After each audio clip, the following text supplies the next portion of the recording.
Hello everyone, a very good evening to all of you and welcome back to our channel AgriQuiz by Crackers। तो जैसे कि आप सभी को पता है IBPS A4 मेंस का रिजल्ट तो आ चुका है। तो मैं पहले तो उन बच्चों को कॉन्ग्रेचुलेट करना चाहूँगी जिन जिन का सिलेक्शन हो गया है, और जिन जिन लोगों का हुआ भी नहीं है सिलेक्शन तो कोई बात नहीं, कीप ट्राइंग। क्या पता नेक्स्ट टाइम हो जाए, ट्राई करेंगे तभी ना उसमें रिजल्ट आएगा पॉजिटिव। तो नेगेटिव होने की कोई ज़रूरत नहीं है। अपने खुद को सेल्फ कॉन्फिडेंस को इंक्रीज़ करिए और मोटिवेट करिए खुद को, तभी आपका सिलेक्शन हो जाएगा आपका। तो चलिए, आज का जो वीडियो है वो बहुत लोगों का रिक्वेस्ट पे ये वीडियो बनाया है। तो उनको ये चाहिए था इम्पोर्टेंट बैंकिंग टर्म्स जो इंटरव्यू के क्वेश्चंस रहते हैं, तो उनमें से कुछ कुछ जो इम्पोर्टेंट टर्म्स है हम आज उसके बारे में डिस्कस करेंगे। और उससे पहले मैं एक चीज़ बोलना चाहती हूँ, जो हमारा ऑलरेडी 2 फेज जा चुके हैं, जो कि हो गया प्रीलिम्स और मेंस, अभी हो गया इंटरव्यू राउंड। तो जिन जिन बच्चों का उनको ये लगता है कि हमारा जैसे कि थोड़ा मेंस का एग्ज़ाम्स में जो मार्क्स है वो थोड़ा कम है, तो आपका यही सही टाइम है, आप इंटरव्यू में उस मार्क्स को मेकअप कर सकते हैं। ओवरऑली आपका एक अच्छा स्कोर आ सकता है, जो फाइनल स्कोर आएगा तो ज़्यादा कोई प्रॉब्लम नहीं होगा। और जिन जिन बच्चों का ऑलरेडी एक गुड स्कोर है, मतलब एक सेफ स्कोर है, तो फिर आपको 20 मार्क्स जो है इंटरव्यू, आपको मैक्स टू मैक्स अगर आप उसमें स्कोर कर सकते हैं तो आपका तो सिलेक्शन पक्का है। तो इंटरव्यू के लिए कोई पैनिक करने की ज़रूरत नहीं है। हम अपना जितना भी दे पाएंगे उतना बेस्ट ट्राई करेंगे, जैसे कि हमारा पक्का सिलेक्शन हो पाए। अभी जो लास्ट फेज़ है वो सबसे इम्पोर्टेंट फेज़ है, जो कि है इंटरव्यू। तो इंटरव्यू में आपको क्या करना है, जो आपने अभी तक पढ़ा है ना, प्रीलिम्स उसके बाद मेंस, जो आप अभी तक पढ़ा है उसको आप कितना दूर तक इम्प्लीमेंट कर सकते हैं इसमें। तो जो फाइनल सिलेक्शन इसके ऊपर ही डिपेंड करता है, जो मेंस और इंटरव्यू के मार्क्स के ऊपर। तो इंटरव्यू में अगर आप गुड स्कोर करें तो फिर तो पॉजिटिव रिजल्ट मिलेगा। तो चलिए, इस वीडियो पे आज हम 50 बैंकिंग टर्म्स जो एक्सपेक्टेड है आने का चांसेस है, तो हम उसके रिलेटेड आज इस वीडियो पे डिस्कस करेंगे। तो फर्स्ट हो गया रिपो रेट। रिपो रेट क्या होता है? When RBI provides loan to the bank for short term between 1 to 90, RBI takes some interest from the bank which is termed as repo rate। मतलब अगर इसको हम इजी वर्ड में बोले तो इसका मतलब है रिजर्व बैंक द्वारा अन्य बैंकों को दिए जाने वाले कर्ज की दर बैंक इस चार्ज से अपने ग्राहकों को लोन प्रदान करता है, जो कि रिपो रेट कम होने का अर्थ होता है कि ग्राहक अब कम दामों में भी होम लोन और व्हीकल लोन एक्सेट्रा जिससे लोन को कर्ज के दर सस्ते हो जाएंगे। ठीक है, तो नेक्स्ट हो गया reverse repo rate. When bank deposit its excess money in RBI, then RBI provides some interest to that bank. This interest is known as reverse repo rate। मतलब जिस पर बैंकों का उनकी ओर से RBI में जमा धन पर ब्याज मिलता है, इसको बोलते हैं। मतलब जो रिवर्स रिपो रेट होता है वो क्या होता है, मार्केट में को नियंत्रित करता है। RBI reserve rate repo rate पर बढ़ा देता है ताकि बैंक ज़्यादा ब्याज कमाने पर भी अपनी जो रकम है उसको अपने पास जमा करा सके। तो इसको बोलते हैं reverse repo rate. Then SLR, Statutory Liquidity Ratio। Every bank has to maintain a certain percentage of their total deposit in the form of gold plus cash, bond plus securities with themselves at the end of every business days। The current SLR is 20.75%। What does it mean? इसका मतलब ये है कि वैधानिक तरलता अनुपात, जो कि हिंदी में बोलते हैं स्टैट्यूटरी लिक्विडिटी रेशियो को, ये जो बैंक के पास उपलब्ध जमाओं का वो हिस्सा होता है जो कि उन्हें अपनी जमाओं पर लोन जारी करने के पहले अपने पास रख लेना अनिवार्य होता है, जो कि मना होता है उनको। ये जो नगद कैश होता है और गोल्ड रिजर्व होता है, गवर्नमेंट के द्वारा जो अप्रूव सिक्योरिटी होते हैं उसके रूप में हो सकता है। जब बैंक इस अनुपात को सुरक्षित रख लेते हैं उसके बाद ही उन्हें अपनी जमाओं पर लोन जारी करने का अनुमति होता है, तो इसको बोलते हैं statutory liquidity ratio. Then retail banking. Retail banking is a type of banking in which direct dealing with the retail customer is done. This type of banking is also popularly known as consumer banking or personal banking. It is the visible face of banking to the general public.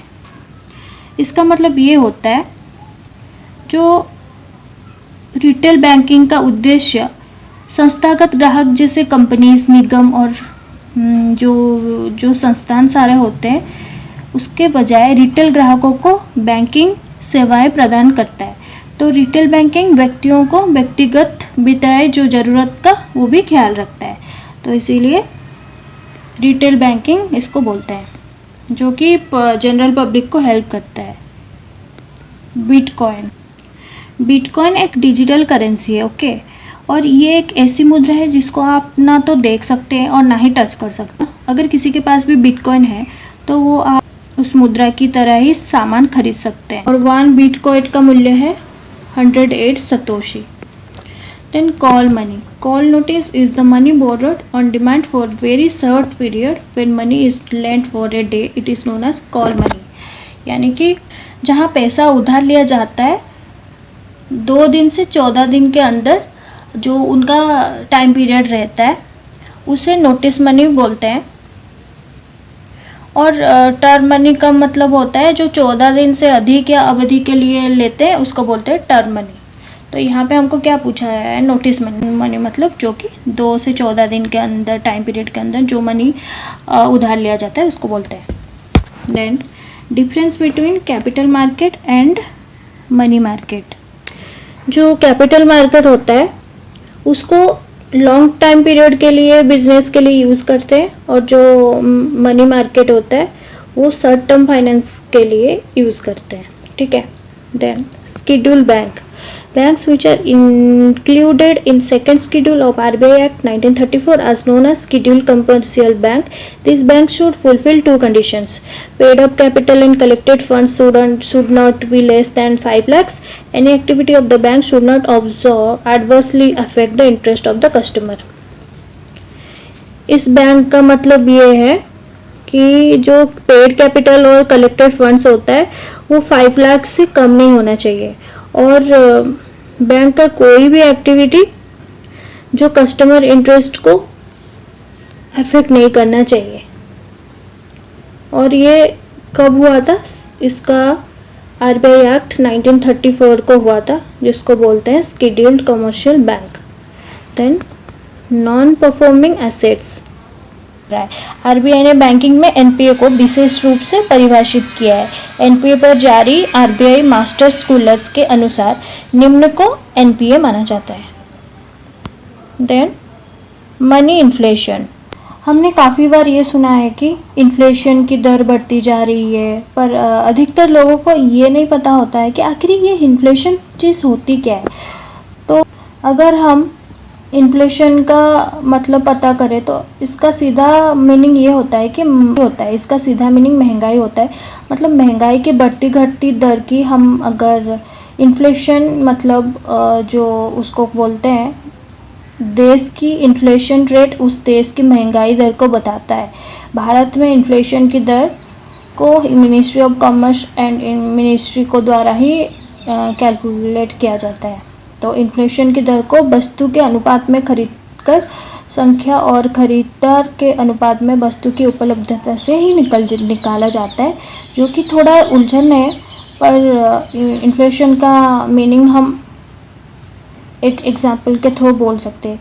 आपने कई बार अपने बुजुर्गों से सुना होगा कि हमारे समय पे 100 रुपये में हम चीज़ें खरीदते थे, और आज देखिए 1000 रुपये में हम या 5000 रुपये में कितना ही आता है सामान। तो अगर हम उसके साथ कंपेयर करें तो जो 100 रुपये में मिलती थी उस टाइम पे, आज वो 1000 रुपये में भी नहीं मिलती। तो जितनी पहले की कंपेयर हम करें आज के चीज़ों के साथ, तो उसी भाव से अंतर को हम बोलते हैं inflation rate, money inflation. Then negative interest rate. इसका मतलब क्या होता है? ये एक ऐसी स्थिति है जिसमें एक बैंक को सेविंग्स के लिए सेंट्रल बैंक ऑफ इंडिया को ब्याज देना पड़ता है। मतलब ये अगर किसी बैंक के पास ज़्यादा सेविंग्स होती है तो उसे सेंट्रल बैंक ज़्यादा ब्याज देना पड़ता है इसमें। When there is less demand for loans, the bank park their excess fund with central bank by which they get an interest. तो सेंट्रल बैंक से उसको देना पड़ता है अगर किसी को सेविंग्स के लिए ज़रूरत पड़े तो वो सेंट्रल बैंक ही देता है। And so the end effect is that people will have to pay money to banks to hold their cash. Then green banking.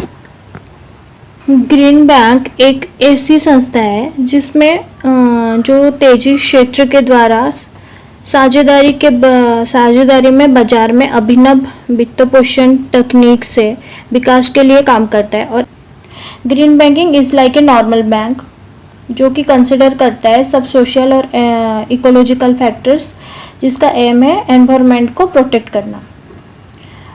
So it is like normal banking along with consideration for social as well as environmental factors for protecting the environment. तो next blockchain system 50 number पे आ गया balloon mortgage. Balloon mortgage क्या होता है? ये balloon mortgage is a mortgage in which you make small payments over a period of time and repay the balance in one last final payment. तो ओवरऑली इसका मतलब ये होता है। तो मैंने 1 से 15 तक जितना टर्म्स हो गया उसको अच्छे से एक्सप्लेन किया है। 50 अगर पूरे 50 टर्म्स को एक्सप्लेन करने बैठूँ तो बहुत ही ज़्यादा लॉन्ग वीडियो हो जाएगा। तो इसीलिए अगर आपको कोई भी टर्म समझ में नहीं आता है तो मुझे कमेंट सेक्शन में बता सकते हैं, मैं आपको वो उसको अच्छे से एक्सप्लेन कर दूँगी। तो जो है मैं उसको इन शॉर्ट आपको बताती जा रही हूँ क्या क्या टर्म्स आपको पूछे जा सकते हैं। देन आगे आपका रिटेल क्रेडिट ऑपरेशंस, देन 17 पे स्कीमिंग, 18 मनी लॉन्ड्रिंग, फिर आ गया cheque, direct debit, cash credit, bill of exchange, cash reserve ratio, bank rate, marginal standing facility, minimum reserve system of RBI, clean note policy of RBI, CAMELS rating system, masala bonds, core banking solutions, unified payment interface, micro ATMs, letter of credit, bancassurance, banking ombudsman, the balance of trade, a balance of payments, nostro account, then 39 vostro account, 40 lever, 41 mybar, 42 casa account, 43 rafa account, 44 demat account, 45 legal tender, 46 currency chest, 47 insolvency, 48 bankruptcy, 49 amortization and last हो गया credit crunch. तो ये हो गया हमारा overall 50 banking terms जो कि recent terms है और ये एक्सपेक्टेड है कि आपको पूछा जा सकता है इंटरव्यू में। तो आज के लिए इतना। और अगर आपको कुछ भी इंटरव्यू के IBPS A4 का इंटरव्यू के रिलेटेड आपको कुछ भी वीडियोस चाहिए होगा तो आप प्लीज़ कमेंट बॉक्स पे हमको बता सकते हैं कि आपको कौन सा वीडियो चाहिए, तो हम उसके ऊपर भी एक वीडियो बना सकें। तो आज के लिए इतना। Thank you so much.